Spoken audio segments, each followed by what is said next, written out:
Eto na po siya guys. Ayan. Malapit na pong maluto. Ayan oh.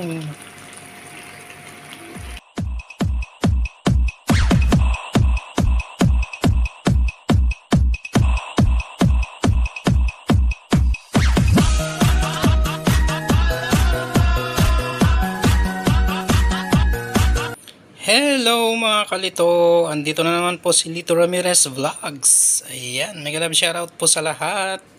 Ayan, naghanda po ako ng aking lulutuin na mga gulay po, sari-sariwa pong gulay. Ayan. So, meron po tayong ampalaya, syempre, at sigarilyas. Di po ba? Tapos okra at talong. At syempre may sitaw. At saka may patola po. Ayan. Tapos, syempre, may kamatis po. Alam nyo na po ang kalalabasan po niyan. At syempre, ang aking bulaklak. Bulaklak. Ang bulaklak ng aking tanim na kalabasa. Syempre.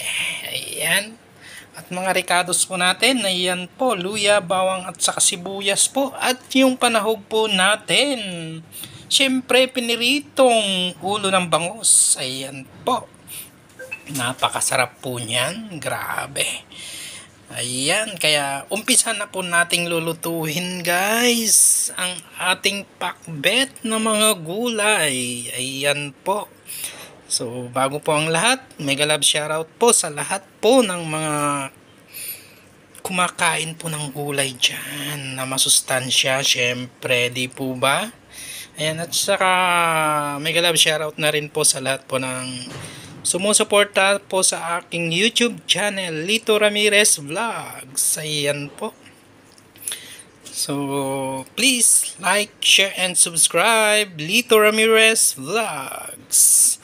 Ayan. Umpisahan na po natin. Lutuhin tong mga gulay po natin. Ayan.